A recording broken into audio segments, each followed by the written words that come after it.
Well, welcome to the Grace Hour, a daily program that takes a dive into the believer's daily challenges and helps him learn his faith in a practical way. My name is Andrew Silva, and I'm joined here with my wonderful cousin, Gillian Turk, in the studio. And today we're going to be talking about reaching people from Hindu and Buddhist backgrounds with the gospel. It's awesome to be here with you. It is. It's pretty exciting. Yeah. I mean, where do we even start? Like, we didn't grow up in this country and we're both here. I We know. both grew up in India. And yeah, what was it like growing up in Mumbai, like going to school? Yeah, we go to school. We have so the school I went to was a Hindu school, right? Mm-hmm. And we'd go every morning and we'd line up for so-called chapel, and we'd have a prayer time, and the prayers would be Hindu chants, maybe a little reading from the Hindu book, and then we'd start our day, Mm-hmm. and yeah, it's so different to what we're learning over here and what we're seeing over here even in GGCA. It's Mm-hmm. so different, and maybe we could talk a little bit about that and give people a little bit of insight into our culture.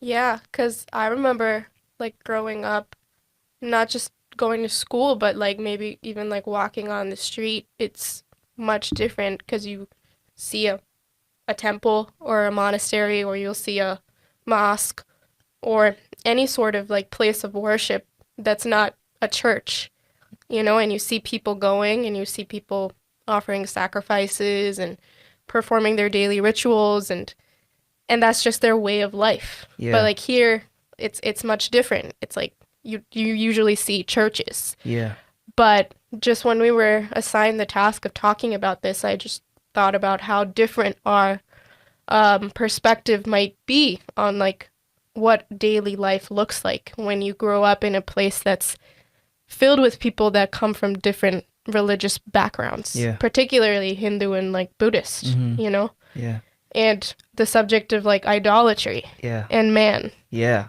yeah. that's like there's so much to unpack just with that. I know. I'm really excited to talk about this. I mean, we are by no means experts on this topic, but Hmm. this is just maybe Yeah. our point of view of how we saw things growing up, living in a Hindu culture, and yeah, I feel like we should talk about, before we get into Hinduism and Buddhism, we should talk about maybe the root of it, right? Hmm. Man and idolatry, Hmm. right? That's really the root of it, and we see that in Exodus 32, right? So Moses goes up the mountain and he delays a little bit, and then the Israelites, they fashion a golden calf, Yeah. right? Hmm. And I was just thinking about this, like God gave them the 10 commandments maybe 2 months earlier. And God's commandment is absolute, right? Because Hmm. he's a holy God, and the word holy is separate from the common, right? He's not common. He's a holy God. And but here we see that they fashion a golden calf. Hmm. Why is that? And I could think of two reasons. Maybe one is that they didn't know God's heart, and maybe they thought that the commandment was too strict. But making an idol in the form of man, right, or in the form of an animal, gives you more control over your God. So in a way, I make the God, so I'm the God of my God. You know what I'm saying? Hmm. Yeah. So it puts man really in the place where he's driving it. Yeah, He's not really submitting himself to like the creator because he is the creator in that instance. yeah, yeah. Yeah. What's Hmm. interesting is that although they wanted autonomy from God, they still desperately needed something to worship. Yeah. You know, Hmm. like why is that? Because man is made to worship God. The whole purpose of man on this earth is to worship and glorify God. Hmm. And the second thing I was thinking of is man needs God because his conscience is guilty. Hmm. Like Romans 2, is it Romans 2? His conscience bears witness, Hmm. right? He has this deep innate need for for maybe a higher power because his conscience is guilty. What do you Yeah. think of that? Yeah. I mean, when you were just talking with me and we were bouncing ideas about like man and idolatry, like I've been reading through John and the Gospel of John, and I was just reading about Jesus's encounter with the woman at the well, And it's interesting, like when Jesus asks the woman at the well to give him a drink, she tells him, like, you have nothing to draw with because the well is deep. Mm-hmm. And I read that passage a lot of times, but this time it was a little bit different because I was just thinking, why did she say that the well is deep? You know, like what could she have been drawing with? What are people drawing with? What does the word deep even mean? Mm. And it got me thinking that really she's talking about her heart, and that really, like, in a way, Jesus's encounter with her is like a metaphor for the condition of humanity. Mm. Like, she's a woman at this well, and she's drawing from this deep well that maybe it's human philosophy, it's worldly religion, but really the depth of that well, like the heart of man, it's evil. Mm. And it can't really, like, you can't reach within it to find anything that's gonna sort of last, you know? And Yeah. like a couple of verses that are really interesting is Proverbs 18:2, like a fool takes delight in his heart and discovering his heart. Jeremiah 17, like the heart is wicked and it's evil, like who can know it? Genesis 6, every intention of the thoughts of the heart, they were evil continually. Yeah. But what is Jesus saying in response to her statement that the well is deep? He wasn't saying like, oh, let me give you something that, you know, you can reach in and draw out of it. He's saying, like, not only will you not need to reach, you'll never thirst again, and there will be a spring that comes out of you. Yeah. So it's interesting that, like, he also tells her that you worship in verse 22 of that same chapter. He says, you worship, but you don't know what you worship. Mm. So it's like coming back to what you're saying is people worship. They're made to worship. Yeah. But because the heart is so evil, they're reaching for the wrong things within them. Mm. But what Christ is saying is, like, I have something to offer you that's not like anything you've ever known. And like Isaiah 12, you know, it's like, let us draw with joy from the wells of salvation, you know? Yeah. Like the Spirit searches for the deep things of God. So, like, when we're looking at all these religions, we're seeing them reach within this well of, like, human making Mm-hmm. that's not really filling them in any sort of way. Yeah. You know, so, like, while we unpack, like, maybe what these religions believe, we're going to just see how it's not filling them in any capacity. Yeah. You know, as you were saying that, I was thinking of Jesus' encounter with the woman. And in one very short conversation, right, he unpacked years and years, maybe 700 years of culture. Mm-hmm. And like the Jews against the Samaritans, and Samaritans were hated. But like in one very short encounter, he unpacked that. Right. Yeah. And maybe that's something that we keep in mind as we talk to someone from a Hindu and Buddhist background. They have years and years of culture and the way they're brought up, and we don't really know how they were brought up, right? Mm-hmm. And maybe that can really help us with our approach talking to these people. Like, Yeah. what questions do we ask them? How do I really know what someone believes unless I ask him a question, right? Mm-hmm. Yeah, ask and listen, because Jesus listened to what she Yeah. said too. You know, like, well, let's get into like a little bit of what this religion, what Hinduism even is, you know? Yeah. Is it the third largest Yeah, it's religion the in third the world? largest religion. 330 million gods, Mm-hmm. right? Yeah, and they claim to be one of the oldest religions. Yeah, but yet it leaves, I think, over close to 1 billion people in darkness, Yeah. right? Worship of many gods, so like polytheism. Mm-hmm. And people sort of, depending on what they're going through in their life, will probably adopt maybe one of these million gods because it sort of fits the narrative of their life. Yeah. You know, so But how did they come to having so many gods? Like, what do they really believe? yeah, that's a good question. So to my understanding, like the one impersonal, ultimate, and unknowable spiritual reality, which is a packed sentence, is like what they call the Brahma, which is Okay. like the ultimate source. Mm-hmm. And that source is just the basis for which all these other gods are manifested. But the reality is that they claim that all these gods are just mythological beings that have like evolved from this source. And really, when you take a closer look at what these people are worshiping, it's just, let's say, like the god Shiva, who represents death and disillusion, or the god Krishna, who represents love and compassion, or Ganesh, like the elephant god. You know, he represents success, knowledge, wealth. You'll probably see him at like an Indian restaurant right when you walk in here in America. Oh yeah.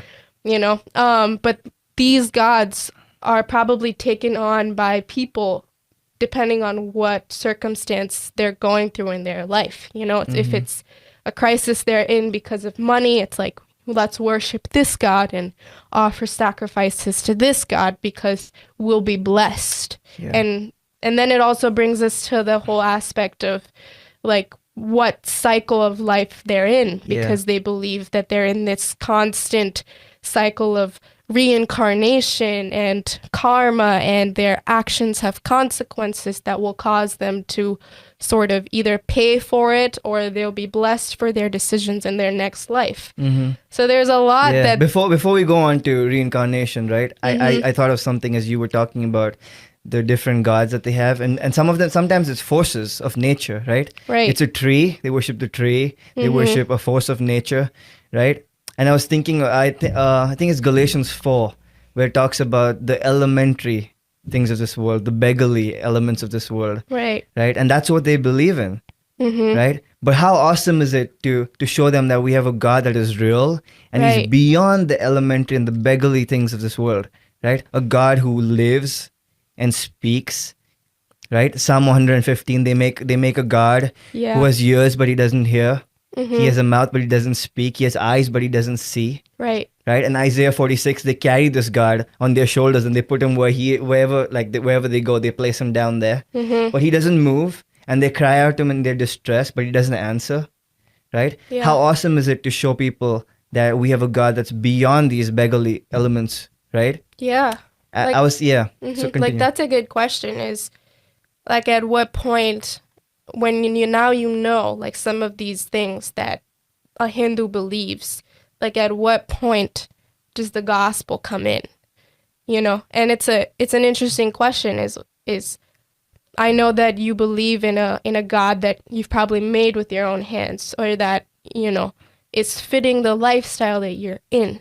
But the beauty of the Christian message of what Jesus is saying is like, it doesn't have to be about one attribute. It doesn't have to be about, you know, paying for your sins, where in your next life will be the consequence of this life. You know, it's like... Can we talk about that a little bit? Can we talk about karma a little bit? Reincarnation. So they believe in samsara, right? Which is reincarnation. The continuous cycle. Okay. Yeah, where it's like, it's unending. Who's in control of when it starts, when it ends, what happens? And then based on the way I live my life in this life, right? I'm born into the next life as a higher or lower being, correct? Right? And they accumulate this thing called, it's called karmic debt, right? Right. If I'm a bad person, so they don't believe in sin. Sin is not a concept, but they believe in good and evil, right? The more good I do, the better my karmic rating is, in a way. Yeah. And then the more evil I do, the more karmic debt I accumulate, right? Right. Yeah. But then it kind of negates the whole point of someone who sets out in their life to do good for those who are oppressed. Because let's say somebody who is oppressed is paying off what they've done in their previous life. Yeah. You know, so the more that you learn about someone's faith in terms of like worldly religion, you kind of see the cracks and the flaws. Yeah. But I think the goal in terms of knowing all these tenets of their faith is maybe not to humiliate them. Oh yeah. Or to sort of make them feel like we don't care. Yeah. The whole point is that we want to show them that we have a message for them that was not made by man. you know? Yeah, And like like, I'm thinking like First Timothy 1:5, right? The goal of our instruction is love from a pure heart, a good conscience, and a sincere faith. Like yes. if it's not driven by those things, maybe I need to check my motives again, right? Yeah. It's love from a pure heart, a good conscience, and a sincere faith. And it's I don't want to like I don't want to have all this information and make them look silly, because that's not the goal. I may win the debate, but I may lose the person, right? Right.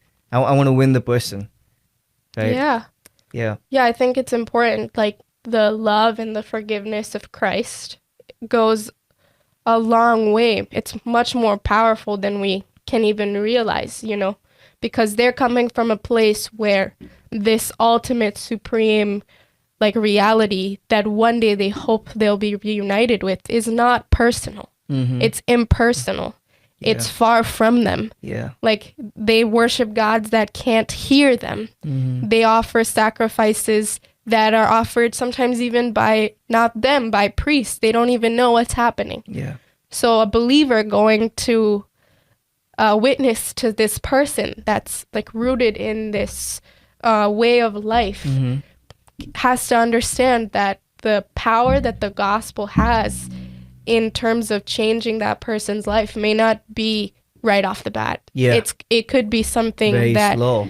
yeah, it takes Right. time, Yeah. that maybe you need a lot more patience just because of how deeply rooted these people are Yeah. in the traditions, Mm-hmm. or even just the mindset. Maybe they're not so much practicing the traditions. But Yeah.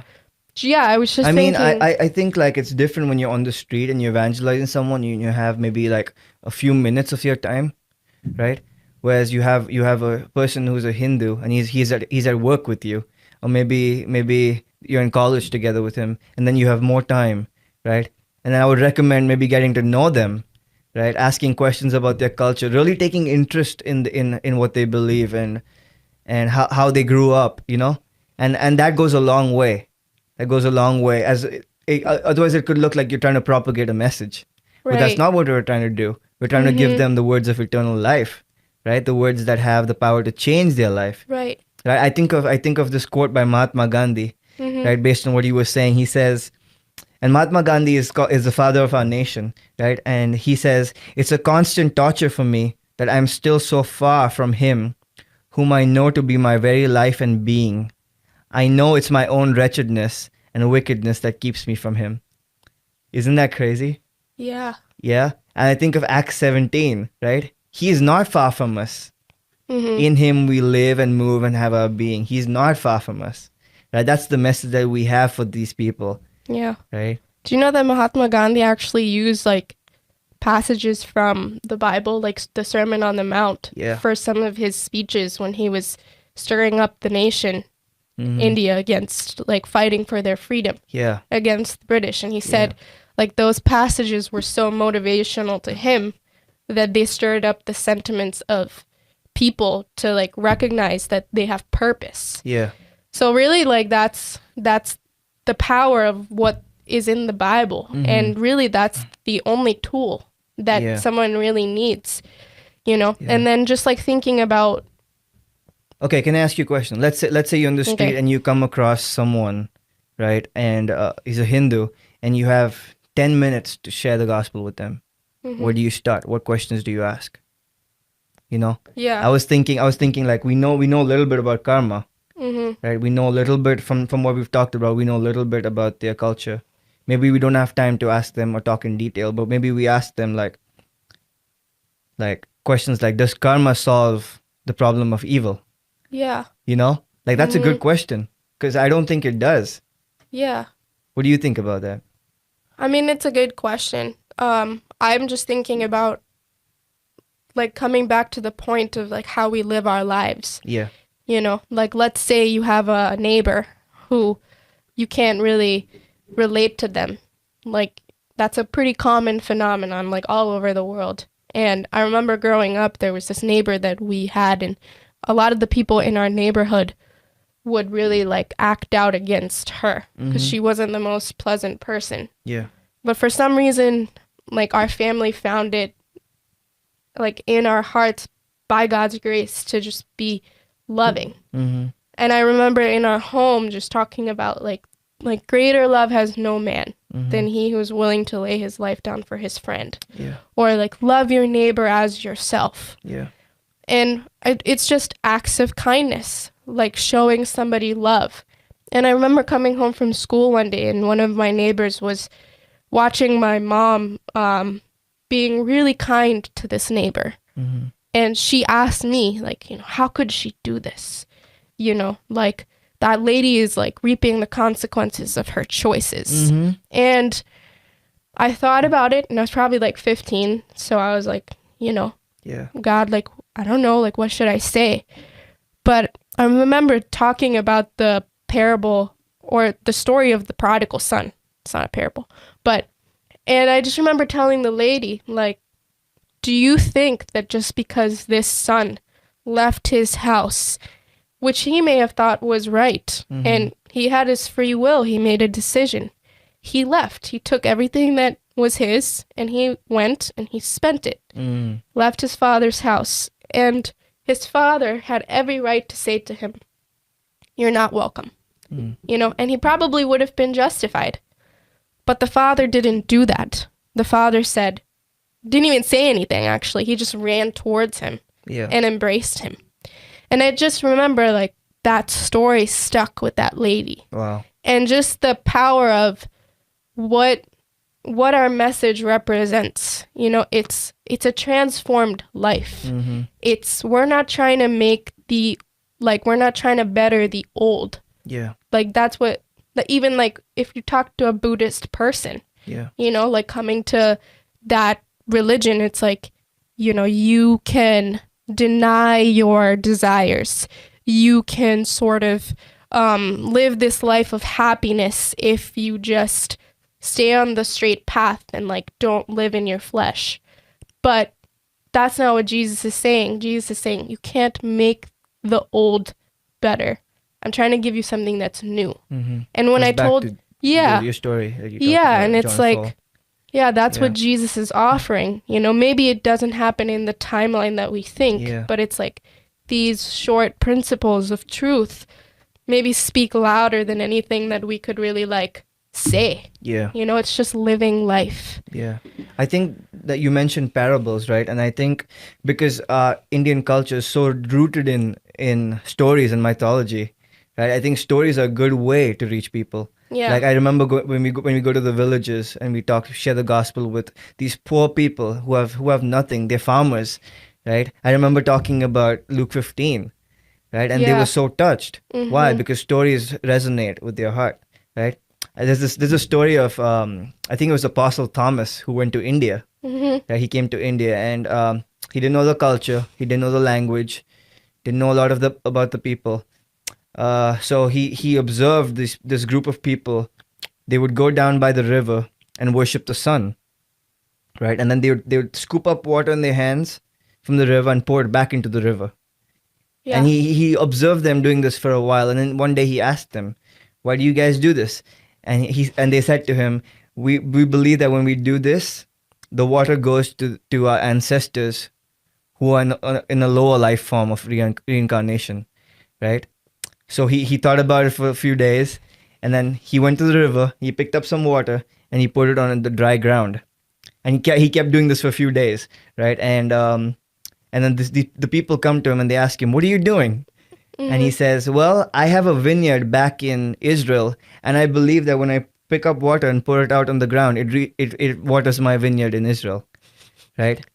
And they said to him, "Well, that's foolish. It can't happen." And he explained to them what they were doing was the same thing, right? So it's like finding these creative ways to share the gospel with people, like drawing things from their culture that you think that can be a real bridge between Christianity and Hinduism, right? And then building that bridge, Yeah, and it's also like there are things in the culture that like could be like a fish hook for the gospel, but there's also things that you kind of have to navigate and not use. Like if you talk to an Indian or a Hindu about like rebirth, it's like, yeah, of course Jesus offers you like rebirth. Yeah.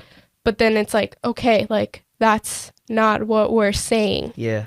you know? So just being mindful when you do speak, that like coming back to our point where you ask questions and you listen and you really see like where someone's coming from when you share. Yeah, you must be born again. You must be born again. And say, yeah, I know, you know. But like maybe instead of using that word born again, we use freed from this life, this continuous life of suffering that you're stuck in, you're trapped in. And maybe we could talk about that a little bit. Like how do you reach someone who believes in this cycle of reincarnation? Yeah. Right. Because that's what's taught in Buddhism as well, right? It's not so much graven images, but it's like your concept of life. Yeah. And I think they have like 4 ways that I think this is Hinduism, and they have 4 ways that you can really attain salvation, which is, as you said in the start, is becoming one with the Supreme Being, right? And surprisingly, in the Western culture, we don't think about this, but it's yoga and meditation. That's right. Yoga and meditation is actually a Hindu practice. Right. You know, and it's a way of for them to be one with the Supreme Being. So that's one way of salvation. The other way is the way of works, which we talked about, is karma. I do good works and bad works, and if I do enough good works over my whole life, maybe I'll attain salvation with one. Right? There's another way. It's called the way of knowledge, which is total rejection and denial of yourself to attain enlightenment. In a way that kind of goes with Buddhism too. Right. Right. And the third one is a way of devotion, and this is, they all have one God, and they believe that if I worship this one God, they pick one God out of the millions. Right. And they say if I am completely devoted to this one God, right, He will usher me into salvation. Yeah. Right. So that's a couple of ways that they have in mind to attain salvation. But what do we have to say to that? What do we believe? I mean, it's interesting that when you were talking, it's like they all have different ways. And when I was thinking about it and reading about it, I read this one quote that it says, like, the truth is one. Like, no matter what way you might be pursuing, the truth is one. Yeah. It's just that different sages or different teachers or whatever, like, religious leader, they call it by different names. And maybe that is the concept that we're trying to correct, is that the truth is not all in all. Yeah. There's one truth. Yeah. Because that's the thing about the truth, is that it demands for it to be exclusive. Yeah. And that's what Jesus said. He said, I am the way, I am the truth, and I am the life. Yeah. No one goes to the Father except through me. So when we are talking to somebody that is claiming that there's all these ways to reach God or to find God, that's the myth that we're trying to bust, is that there's only one way. That when we preach Christ to them, it's not that they're just going to take this picture of Christ, put it right up there with all the other gods. Yeah, it's that Jesus is separate. He's not like the other gods. Yeah. And those other gods are like nothing like him. Yeah. You know? Yeah. So we focus on the superiority of Christ. Yeah. Right? What makes Christ so much better than your gods? Right? He is the way. Right? None of the other gods, they didn't claim to be. They didn't claim to be God, and they didn't claim to know a way to God. Yeah. Right? I mean, they do have one way. It's works. Right? Work your way up, work your way up, work your way up. But as we and as you talked about this earlier, it's like a lot of soul seeking, soul searching, right? Yeah. Right? A lot of like drawing out from your deep well, right? But then we have the message that there's nothing good inside there. Right. Right? Out of the heart come all the things that defile you. Right? It's evil. We're born in a sin nature. And here's the thing that they don't address. No religion addresses our sin nature. Right? It's our default state, our sin nature. Right? Given the choice, we always revert back to our flesh and our sin nature. Yeah. And that's something that maybe they struggle with a lot, because they try to do all these good works, but then they realize, like, the good I want to do, I don't do. But they don't know why, and we know why. Yeah. You know? Yeah. And just like... Yeah, it's interesting. I was talking to a lady last week who comes from a Buddhist background, and she was mentioning to me, because I asked her, I said, she's now a believer in Christ, and she was boldly proclaiming how thankful she is to have seen the light of who Jesus is. And so that statement kind of caught my attention, and I asked her, I said, like, what about the Christian faith, or what about Jesus drew you to seek him? Yeah. You know, and she said something similar to what you were saying, that, you know, she was drawing from a source that wasn't really satisfying her, that she was really seeking for something her whole life that she couldn't find in Buddhism. Yeah. That whether it was going to the monasteries, or whether the monks performing rituals on behalf of the people, or what Buddhism actually believes is like denying your desires and living a happy life. And that's the key, is like there's like no suffering, like, you know. And so she was just kind of expressing how Jesus is saying, like, there will be suffering. Yeah. You know, there will be trials, there will be tribulations. But she said, like Jesus says, like, be of good cheer, for I have overcome the world. So what are these other religions saying? Like, you know, maybe after you're reaching nirvana, or when you attain moksha, salvation, like you will be where you need to be. Yeah. But the beauty of what the Bible is saying is, like, you can have salvation now. And that even though you could be stuck in suffering and pain in this life, it doesn't really matter, because we're not trying to better your heart. It can't be better. We're trying to offer you a new heart and a spirit, right? Yeah. Like, what do you think about that? Is like, if we think about like a Buddhist and where they're coming from, it's all about psychological living. It's all about trying to stay on the path that, you know, will keep you. And if you stray away from it, you still have to deny that. Deny the desires, live a life of peace. But how can you have peace if you still have sin? Yeah. You know, like, what do you think about that? Yeah. Well, I think of this awesome passage in Isaiah 59, right? I was reading this. It talks about a God addressing idolatry. And it says, we grope for a wall like the blind. We grope like those who have no eyes. We stumble at noon in the twilight among those full of vigor, and we're like dead men.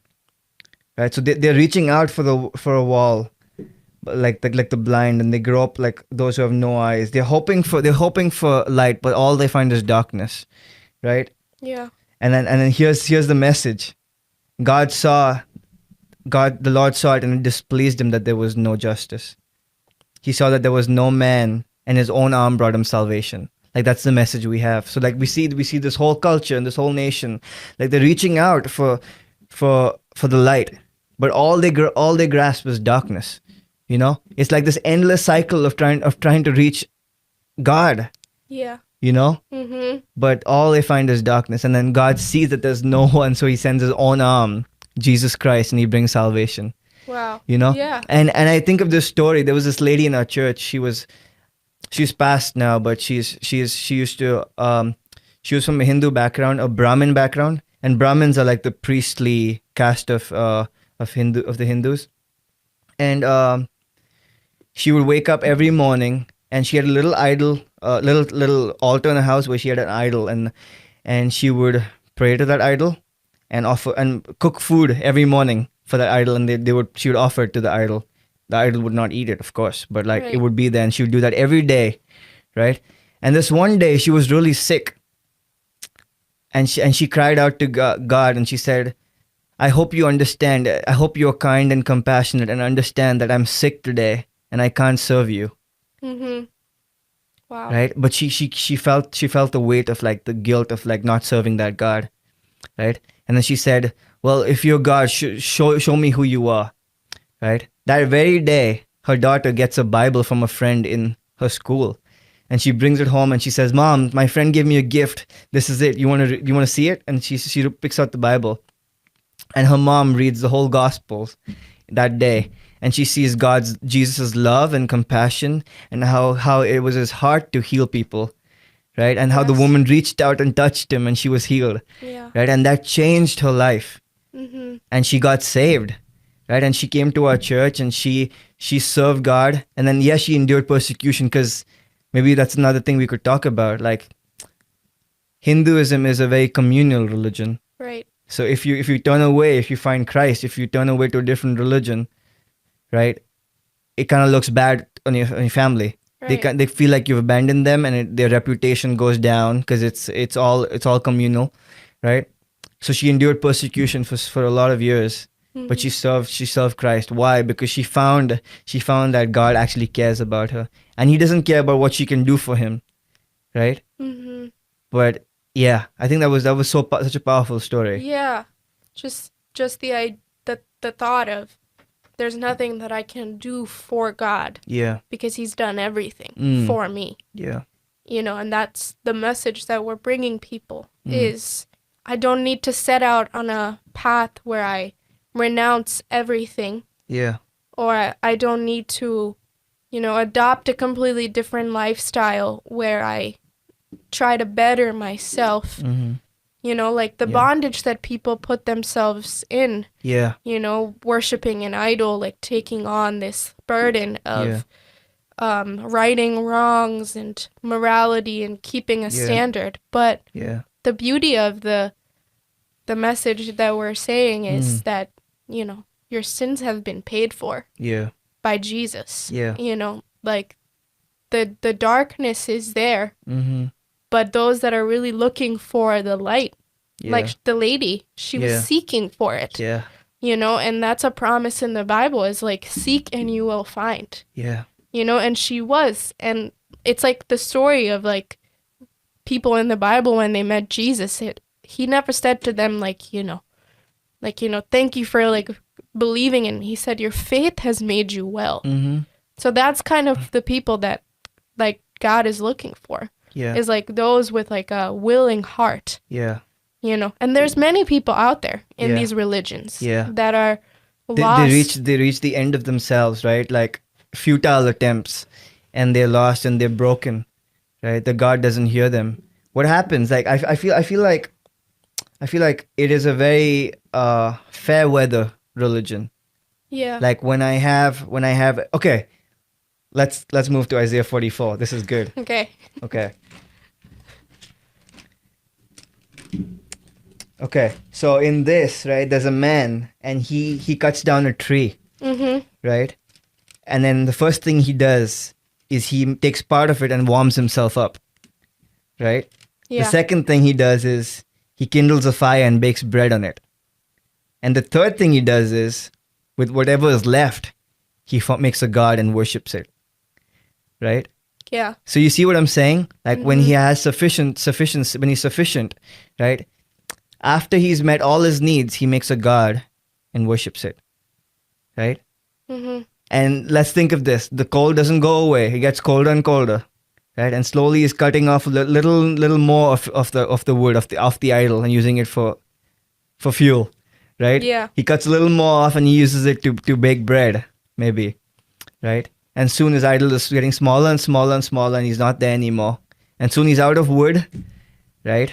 Mhm. And he has no God to pray to, and he cries out in his distress, right? That's where people are. I feel like a lot of people reach that place in India, and they reach a point where they were self-sufficient, and they had a God who was a God of the leftovers, right? And now they're not sufficient because their God stopped providing for them, Mhm. right? And now they're suffering, but they're crying out, but there's no one to listen to them, Yeah. right? And that's why the fields are white for harvest, or brown for harvest. but but you know what I'm saying? Yeah. I'm sorry, I had to put that in. Yeah, you did. It's okay. You gotta get those jokes in. But yeah, they're really hungry, and like maybe that's why we have so many churches in India, Yeah. right? Because people are being freed from their bondage, right? And they're realizing that there's so much more. There's so much more, and there's a God who cares about them so deeply. Yeah, and it's really a work of the Spirit. It is. And it's being led by the Spirit and walking in the Spirit. Yeah. What's so funny? I like how you when I was about to say that, you just went. Mm-mm. Well, I knew what you were gonna say, and so yeah. But I guess like what we're trying to leave people with is that it doesn't have to be such a scary thing Yeah. to go and talk to somebody about a religion that's seemingly so dark and Yeah. putting them in bondage. It's really a simple statement by faith that could open doors that have been shut for years, Mm-hmm. you know, and that's what the power of the gospel is that you don't go in your own strength. Yeah. Like God sends you Yeah. and I go, Yeah.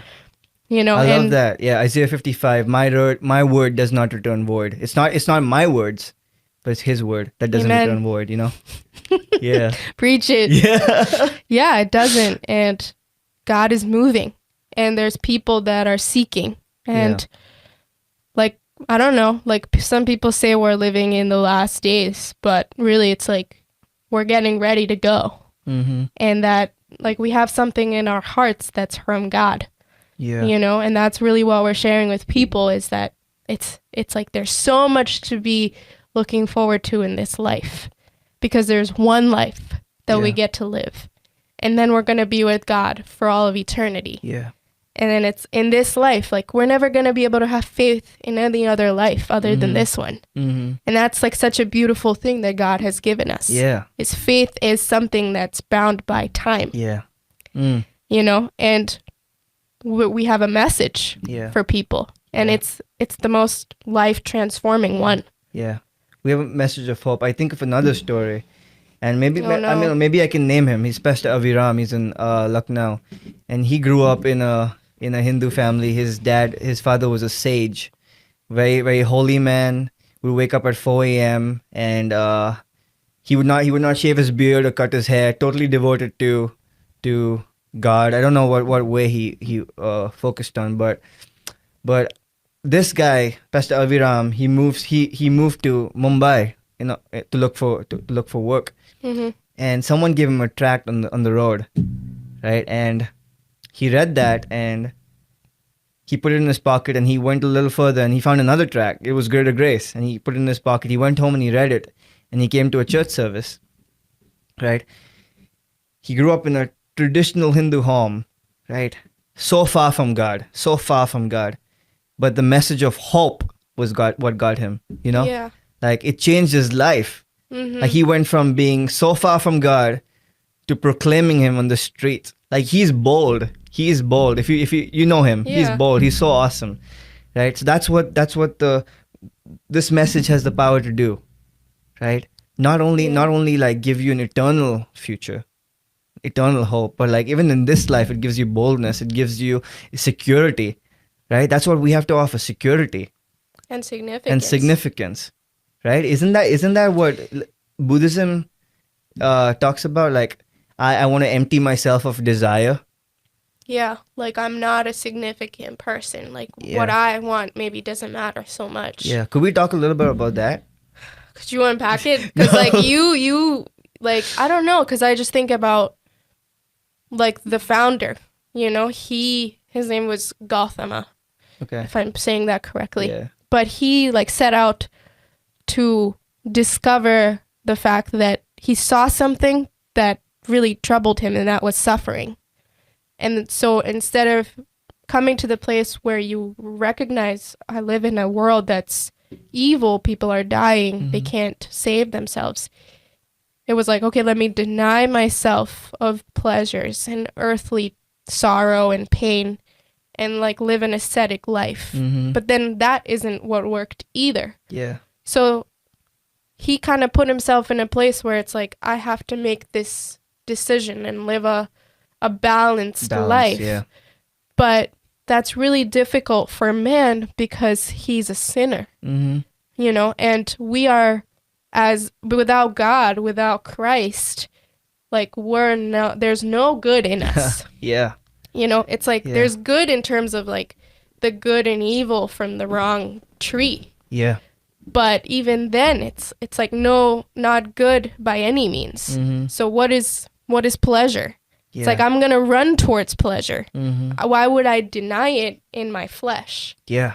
But when we talk to these people, we're saying it's not about denying your pleasures. It's about believing in someone who can deliver you from this body of sin and death. Yeah. And it's like it's not about denying it. It's like you no longer want to.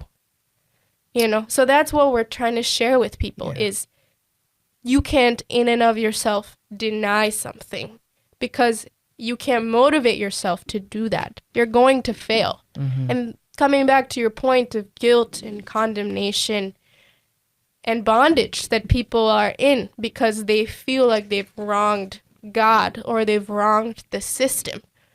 That's a weight that nobody should bear. God is even saying you don't need to bear that. Yeah. He's saying, like, what does the Bible have to say? He says, like, give me your burden. Like, cast your cares on me. Yeah. My yoke is easy. My burden is light. Like, religion has a weight that's just so heavy.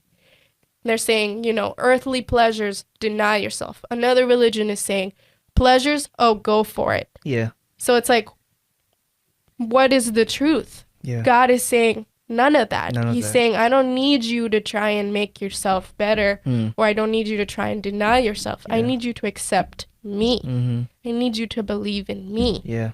And that's the truth. Yeah.